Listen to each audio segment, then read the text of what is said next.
da lei da liberdade, com a nossa querida Isa. Boa noite, Isa. Boa noite, Geisa, boa noite a todos, os ouvintes, os amigos. Não é? Nós vamos hoje, como se desse continuidade, né? Porque eu mesmo tenho 3 semanas atrás, eu falei sobre a lei da sociedade. A gente viu que o homem é um ser de relação social, que ele precisa viver em sociedade, né, para manter as relações, que inclusive, em decorrência disso, vem a lei do progresso. Ele precisa inclusive estar com outros para poder ter esse progresso. É importante na nossa evolução essa relação social.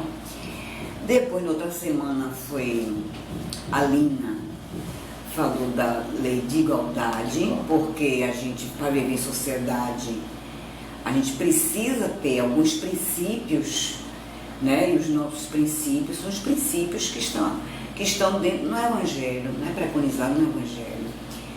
E aí nós temos alguns princípios, né? Porque essa lei de sociedade não pode ser como a gente quer, né? Então tem a lei da igualdade, e hoje vem uma lei, a gente vai falar sobre uma lei, a lei de liberdade. Eu até falei errado, eu falei da liberdade. De liberdade, porque assim, essa é uma lei assim, elas todas são importantes, mas dentro de uma lei, como é que você utiliza essa sua liberdade, né? Isso é importante. Aí é que fica mais forte mesmo a gente observar, a gente, vamos dizer assim, colocar em prática. E saber o que, né, é liberdade. O que é liberdade, né? Aquela história assim, não, o meu direito termina onde o seu começa, né? A gente precisa saber usar isso, porque senão vira, né? Eu faço trabalho com as pessoas privadas de liberdade, né? Os presos. E eu fico assim pensando muito sobre isso. Quando eu digo assim, privados de liberdade. É um negócio que me incomoda tanto, que não pode assim, que a liberdade é um bem, né? Muito caro pra gente, né? É muito importante na nossa vida. Até porque essa nossa evolução depende do livre-arbítrio, né? Essa evolução nossa, né? Que a gente está aqui para evoluir. O livre-arbítrio é a nossa grande diretriz. E a liberdade está aí nele, né? Então a gente precisa realmente exercitar essa liberdade. E aí eu vejo assim, uma pessoa que, claro, na nossa sociedade tem as leis, eu sei que a justiça aqui não é igual para todo mundo, infelizmente, mas assim, uma pessoa ter sua liberdade ou restrita, ou é realmente totalmente privado de sua liberdade, realmente é muito complicado, né? E a gente precisa entender um pouco sobre isso. Esse capítulo 10, Lei de Liberdade, ele é dividido em liberdade natural, depois vem escravidão, né? Que é uma parte, demonstra essa relação entre homens, né, entre seres humanos, né? A escravidão nada mais é que um ser humano explorando o outro, né? Ele tem liberdade para isso, ele tem direito para isso. Eu falei nesse instante da lei de sociedade, que a gente discutiu 3 semanas atrás, né?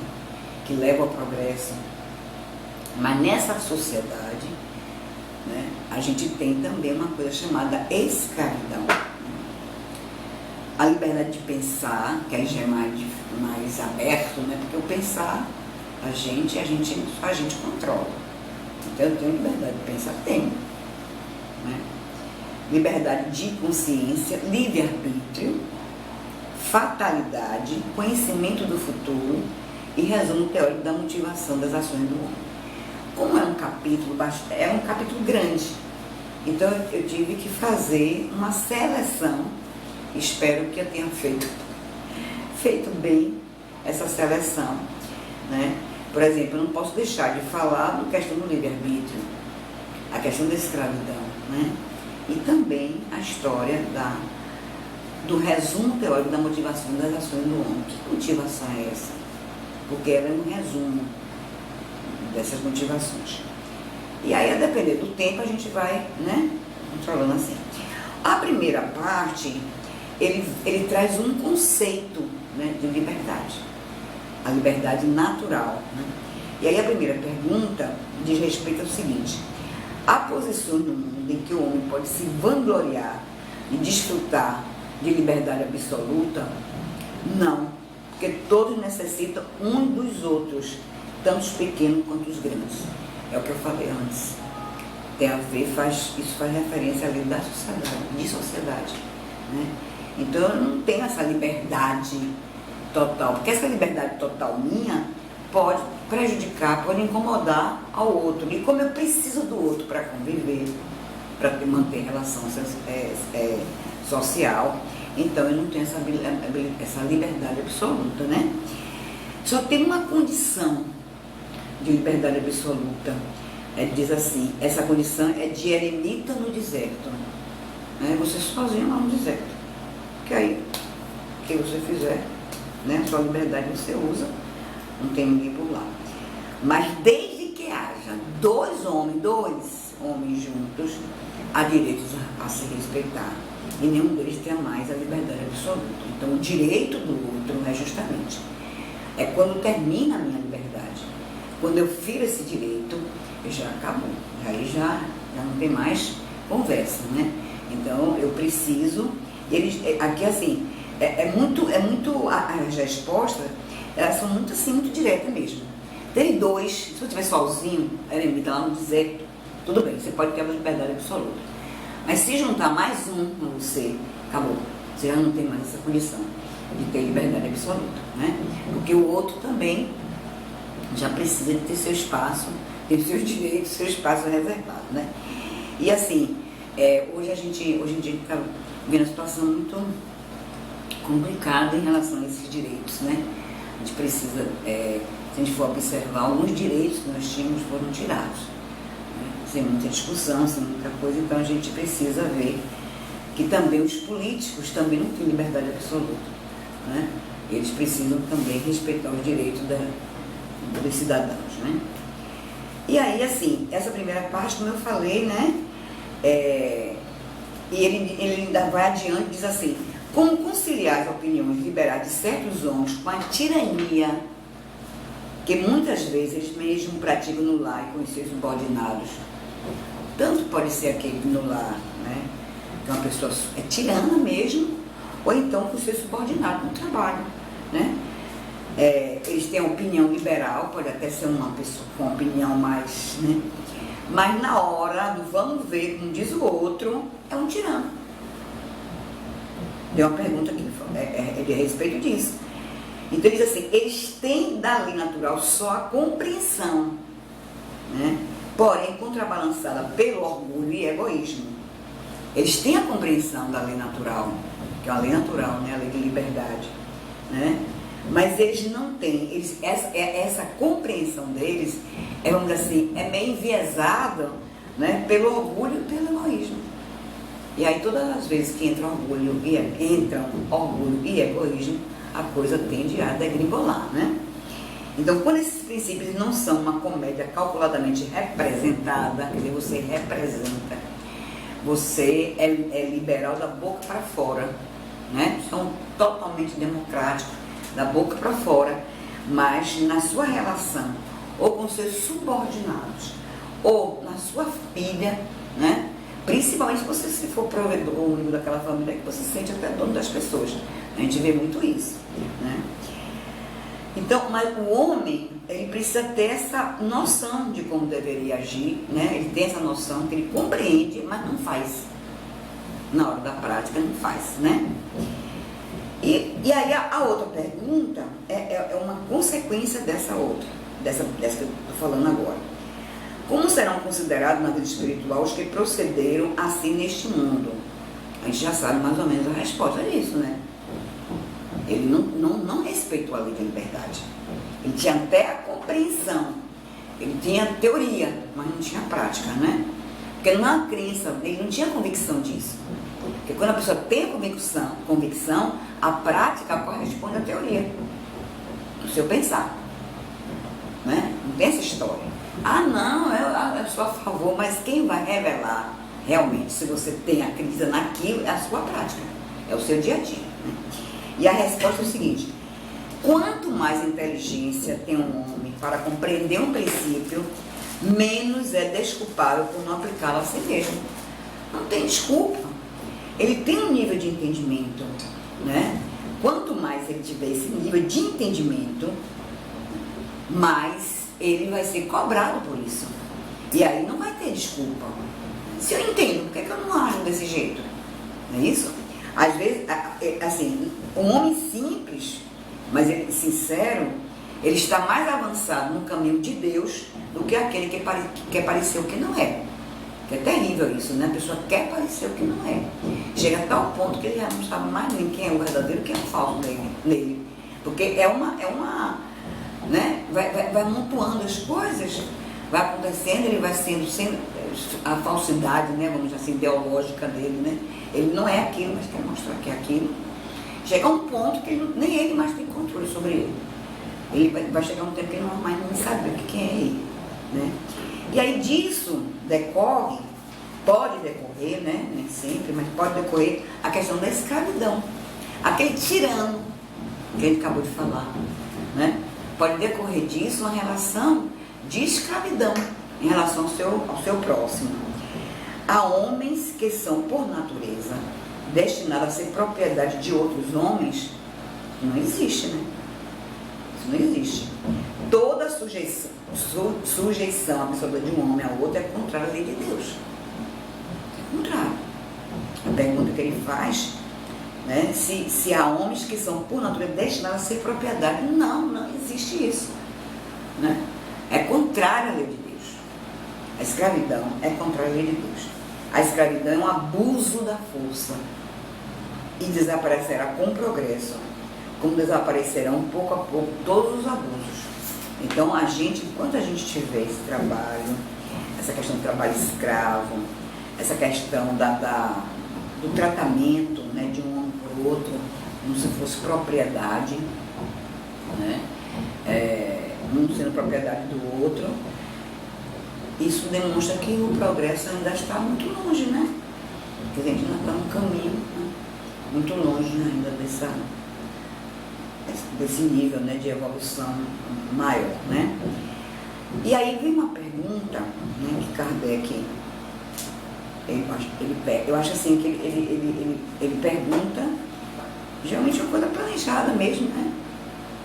Vamos deixar a dúvida. Ele diz assim: quando a escravidão faz parte dos costumes de um povo, os que dela se aproveitam são condenáveis por agir segundo o procedimento que parece natural? Não parece natural. Não é desculpado. Não é. Porque assim, tudo bem, naquela época mesmo teve a escravidão aqui, né? Muito tempo. Nós tivemos a escravidão por muito tempo. Muito tempo. Então assim, mas não, eu tenho que ter meu escravo porque é um costume, né? Todo mundo tem. Não. E aí aqui a resposta é essa. O mal é sempre o mal. Sempre o mal, né? E todos os sofismas não farão com que uma má ação se torne boa. Não existe. Não existe escravidão boa. Existe escravidão. Só isso. Por mais que naquela sociedade seja, com 1000 aspas, vamos dizer assim, normal, usual, né? Todo mundo tem. Né? Parece até menino adolescente falar proibir alguma coisa. Não, mas todo mundo faz. Mas não pode fazer o que todo mundo faz, né? Também a gente não concorda com aquilo, né? Mas a usada do mal é relativa aos meios que se dispõe para compreendê-lo. Aquele que tira proveito da lei da escravidão é sempre culpado na violação da lei natural. Mas nisso, como em outras coisas, a culpa é relativa. A escravidão, tendo se firmado nos costumes de alguns povos, tornou possível ao homem aproveitar-se dela de boa fé, como de uma coisa que parecia natural, né? Aquela coisa assim, natural. Todo mundo tem, né? Mas a partir do momento que sua razão se mostrou mais desenvolvida, né? E acima de tudo esclarecida pela luz do cristianismo, demonstrando que o escravo é um ser igual diante de Deus, não há mais desculpa que justifique a escravidão. Acho que foi baseado nisso que começaram os movimentos abolicionistas, né? Quer dizer, não pode, gente, tratar um ser humano, um outro ser humano, daquele jeito que tratava os escravos. Que a história, claro que tinha senhores de escravo, que tratavam de uma maneira... Aquela história do tronco, gente, aquilo é um absurdo, não tem como você bater nas pessoas daquele jeito, ferir as pessoas, né? Aí, inclusive, num ambiente, assim, lá num lugar que todo mundo visse para aprender. Olha o que está acontecendo com ele, pode acontecer com você. Sabe, além da história da dor física, tinha dor moral, né? De você. O Pelourinho é um exemplo disso, né? Ali que tinha um Pelourinho, ali era que aconteciam essas coisas, no Pelourinho, né? E assim vai. E aí, a partir daí, ele diz assim, há homens que tratam seus escravos com humanidade, que não lhe deixam faltar nada, e pensam que a liberdade até os exporia a piores privações. O que dizias deles? Digo que eles cuidam melhor de seus interesses. Não é tratar bem só o escravo, né? Tratando bem o seu interesse. Tem também muito cuidado com suas boas e cavalos, porque o escravo não é propriedade. Eu estou cuidando bem da minha propriedade. É meu interesse. Quer dizer, não é simplesmente porque está tratando bem aquela pessoa que é seu escravo, né? Para tirar mais proveito dele no mercado. Claro, um escravo bem tratado valia mais no mercado, né? Fosse todo estrupiado, todo acabado, não valia muita coisa. O pessoal olhava os dentes, né? Com um cavalo, né? Que olha os dentes. Não são tão culpados quanto os que os maltratam, mas dispõem deles como de uma mercadoria ao impedir o direito de serem livres. É liberdade, gente. Não tem outra coisa, né? E só se resolve com a liberdade. E até nisso, nós brasileiros, né? Que aí a gente tem que se incluir, na verdade, né? É assim, até a liberdade dos escravos, como foi que esse povo largou, né? Largou os escravos? De uma hora para outra eles se viram, eles trabalhavam, né? Sofriam muito, mas tinham lá, mas eles não tinham outra coisa. E aí teve gente que no dia da abolição soltou os escravos e eles ficaram por aí à toa, sem a mínima condição de sobreviver, né? Então até a liberdade, entre aspas, né, que foi dada, foi desse jeito. Então eu fico sentando e diz assim, Isa, como é que vocês dizem na doutrina espírita, que é espiar, expiação e provação. Eu acho que a gente como um povo tem muita coisa para espiar, muita coisa. Provação mesmo, né? Porque o que a gente fez? A gente pegou o índio, quase extermina. Tentou fazer escravo, os índios, né? Mas os índios se rebelaram, né? E aí teve quase que o extermínio dos índios. Muitos índios, mas muitos morreram. Eles estão se fortalecendo de uns tempos para cá, não é? Até era proibido, acho que não é. O índio toma anticoncepcional, mas eles tomam, viu, gente? As índias tomam, porque eles não querem saber essa história não. Mas, por exemplo, eles me contaram que se um médico soubesse que estava passando anticoncepcional para mim, já era assim, punido, né? Entendeu? Porque eles foram quase que dizimados. Bem, e o outro irmão, né, nosso, nós escravizamos. Eu digo nós porque é o povo brasileiro e eu estou no meio desse povo. Não sei se eu disse, né? Somos nós. Não dá para sair assim, de boazinha. Sei lá o que eu fiz, aí por aí, né? Antes, né, dessa encarnação. De repente. Né? Então, assim, é muito complicado essa história da escravidão. E a gente analisando pela ótica do cristianismo, né, da doutrina cristã, né, que é a doutrina espírita, que próximo é esse? Como é que nós tratamos esse próximo? Né? Que, escravizando esse próximo nosso, é isso que é amar ao próximo? Então, eu acho que a gente encontra uma lei divina, que é a lei de liberdade, certo? É isso que eu queria chamar a atenção nesse capítulo, né? Aí depois eu vou chamar a atenção, não para a questão do livre-arbítrio, né? Liberdade, livre-arbítrio, né? Que a gente tem a liberdade, aí é que vem a história da liberdade para semear, nessa hora aí, né? Aí depois você vai colher, depende também do que você plantou, mas liberdade para semear sim. Então essa liberdade cai assim como uma luva, né? Para a gente analisar um pouco a questão do livre-arbítrio. O homem tem sempre o livre-arbítrio, uma vez que tem a liberdade de pensar, tem de agir. Ele tem a liberdade de pensar. Inclusive, o pensamento é muito mais livre, né? Só quem sabe o que ele pensou é ele e Deus. Né? Deus que sabe o que foi que a gente pensou. A gente peca, peca, quando eu estudava o catecismo. O pensamento, palavras e obras, né? Na doutrina não tem essa ideia do pecado, né? Mas temos as ações nossas, né? A gente pode ter isso. Pensar quando você pensa uma coisa, você pode até não agir daquele jeito, mas pensou daquele jeito, já pensou, a bobagem já pensou. Então a gente também precisa ter isso, né?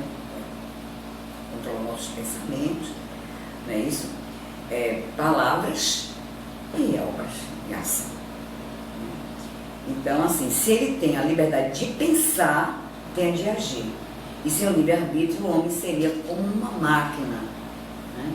Como uma máquina. Deus deu essa... Ele sabe como foi que ele fez, nos fez. Com toda a capacidade, né? Nós fomos convocados para ser co-criador, né? Quer dizer, participar dessa grande obra. Repara como ele julga a gente, né? Muito legal isso. Ele não quer aquela coisa, aquele robôzinho, né, programado, a máquina, ele não quer. Né? Ele quer que a gente pense, a gente tenha condição de pensar, né? De ter o livre-arbítrio, de fazer as nossas escolhas. É isso que faz. Senão não teria a questão da evolução. Não teria. Né? Agora você é responsável por aquilo que você pensa, faz assim, e fala. Né? O homem desfruta do seu livre-arbítrio desde seu nascimento. Aí tem uma coisa que a gente precisa botar na balança, né? A liberdade de agir desde que haja a liberdade de fazer. Mas nos primeiros anos da nossa vida, né? A liberdade não é tão assim.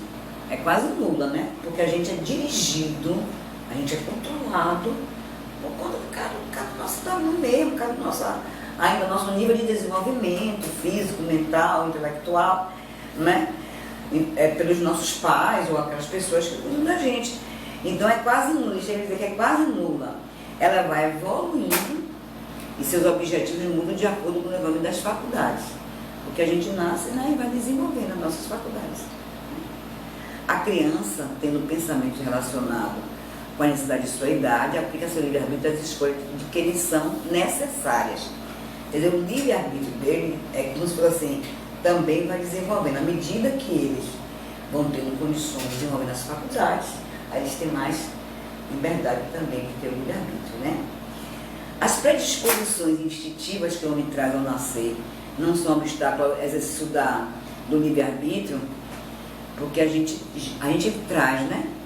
Já traz alguma coisa, às vezes não, depende, a gente traz muita coisa. Dependendo do número de encarnações que a gente já teve e como a gente viveu essas encarnações, né? Porque voltar, ninguém volta atrás. Você pode até estagnar. Talvez a gente esteja trazendo uma bagagem menor para não pagar excesso, né? Justo, também tem isso, né? Agora, então, né? Então, as predisposições instintivas são do espírito antes de sua encarnação. Eu já tenho, a gente tem, é como fosse a CPU, né? A gente tem lá nosso CPU, que a gente vai trazendo como uns arquivos, as pastas, igual no computador, né?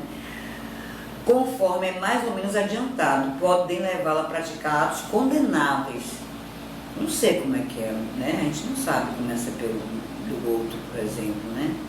A gente nem sabe na nossa direita, porque Deus, por misericórdia, né, faz com que a gente esqueça, né, muita coisa. Mas isso é por misericórdia. Né?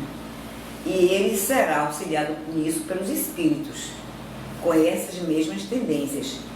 Mas não há arrebatamento irresistível quando se tem a vontade de resistir. Imagina, né? Se você quiser resistir, meu irmão, você resiste. É isso que eu entendi aqui. Né? Você trouxe lá alguns instintos, algumas predisposições instintivas, que é do seu espírito. Né? Lembrar-me de que querer é poder. Aí tem lá, não, porque eu já trouxe, né? Não, mas você pode resistir isso. Você está aqui para evoluir, né? Você vai fazer besteira que você já fez antes, vai ser reprovado para recuperação de novo. O organismo tem influência sobre os atos da vida, e se tem, ela não acaba anulando o livre-arbítrio? Parece pergunta, né? O espírito está certamente influenciado pela matéria, claro, né? O que pode entravar em suas manifestações.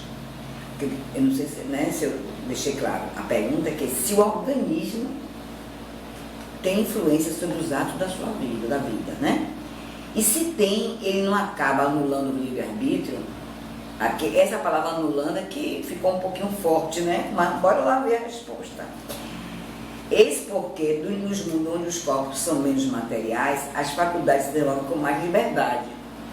Quanto mais a gente está ligado à matéria, né, se torna mais material mesmo, né, os corpos,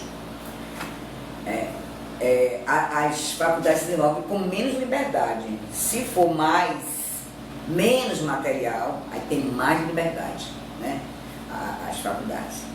Porém, não é o instrumento que dá as faculdades. Além disso, é preciso separar aqui as faculdades morais das intelectuais. O que nos faz resistir a certas situações e não fazer entre as bobagens, né, vamos dizer assim, não são as faculdades intelectuais, e sim a moral. Porque intelectual você tem informação, seu nível intelectual é alto, né? Mas o que faz com que você use isso dessa maneira ou de outra maneira é a faculdade moral. A gente já falou isso várias vezes aqui, né? Com outros temas. Que a gente tem um nível intelectual a gente tem crescido muito, mas o lado moral ainda deixa muito a desejar, né? É isso aí que ele fala aqui. Aquele que canaliza o pensamento para a vida da matéria torna-se semelhante ao irracional. Olha a comparação. E pior ainda, porque não pensa mais em se prevenir contra o mal, e é nisso que é culpado, uma vez que age assim por sua vontade. Então, assim, o livre-arbítrio está aí totalmente. Porque o livre-arbítrio, ele é muito também ligado à questão moral. É escolha, não é isso? Livre-arbítrio é escolha, é fazer opção. E opção depende do princípio que você defende e acredita, né? Então, tem muito a ver com a questão moral, antes de qualquer coisa. Quando ele diz aqui, chega e diz assim, quanto mais, né, aquele que canaliza o pensamento para a vida da matéria torna-se semelhante ao irracional, coisa que nós não somos. Deus não nos criou desse jeito, né? Deus condiciona a gente conhecer, né, para fazer essas coisas melhores. A normalidade das faculdades tira do homem o livre-arbítrio. Bora ver, né? Aquele cuja inteligência é perturbada por uma causa qualquer não é mais senhor de seu pensamento. E assim não tem mais liberdade. Então, a pessoa que tem algum problema, né? É uma questão.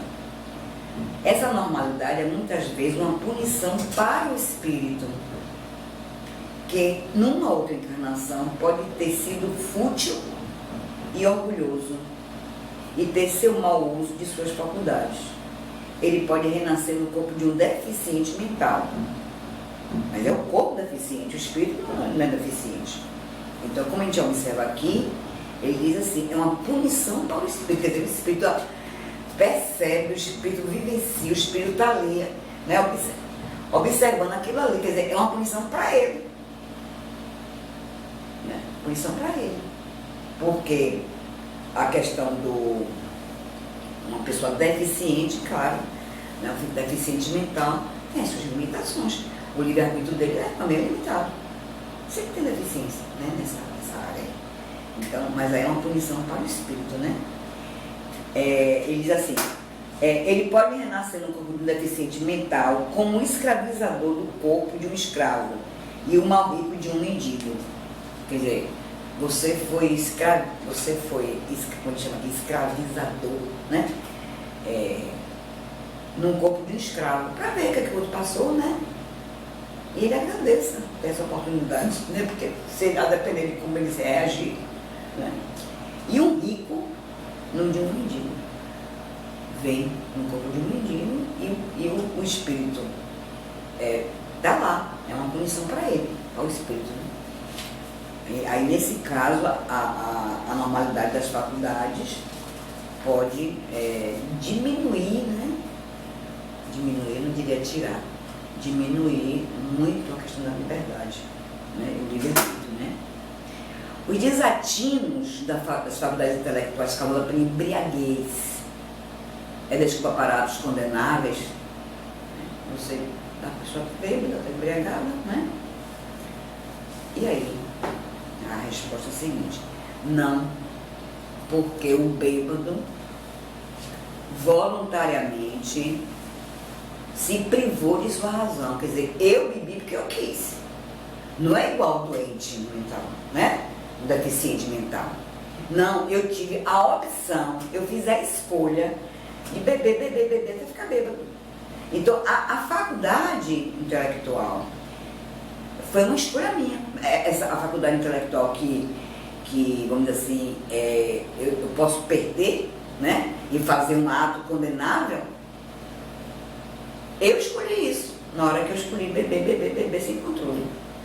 É a mesma coisa quando acontece a pessoa num acidente, né, a pessoa está bebendo, você perde o reflexo assim, demais. Aí a pessoa morre, ou fica ferida, é culpa. Ou fere alguém. Né? Fere alguém, é culpa. Porque ele escolheu. É diferente para uma pessoa que tem um problema mental, né? Aí ele chega a dizer assim, ó, privou de sua razão, voluntariamente se privou de sua razão para satisfazer paixões brutais. Em vez de uma falta, comete duas. Comete duas faltas, né? Aí tá aí o débito fica grande. No homem primitivo, a faculdade dominante é o instinto ou o livre-arbítrio, né? Claro que a gente sabe que é o instinto primitivo. O que não impede de agir com total liberdade em certas circunstâncias. Como a criança, ele aplica essa liberdade às suas necessidades. E ela se desenvolve com inteligência. Porém, como vós sois mais esclarecido do que um selvagem e também mais responsável pelo que fazeis. Então, também responsável pelo que fazeis. A gente não pode se comparar mais a um homem primitivo, né? Depois de tantos anos. Né? Então, assim, a gente é mais esclarecido do que o selvagem, muito mais. Né? Também a gente é mais responsável. A proporção é essa. Quanto mais você é esclarecido, mais você é responsável. E no caso da embriaguez, é que a gente volta na questão da embriaguez, né? Você sabe disso.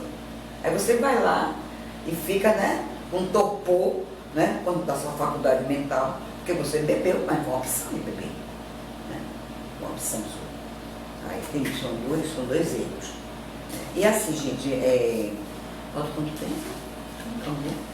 Então, assim, eu perguntei a Geis aqui, gente, quando é que faltava de tempo? Ela disse, acabou. Então, assim, né, para terminar mesmo, assim, a gente está só lembrando isso, né, que foi a última coisa que eu falei, né? A nossa responsabilidade, o livre-arbítrio nosso, porque Deus confia na gente, acredita que a gente pode ter essa capacidade que foi dada por Ele, né? E a gente precisa, e quanto mais esclarecido, mais responsável se torna pelos nossos atos, né? Boa noite, muita paz para todos nós.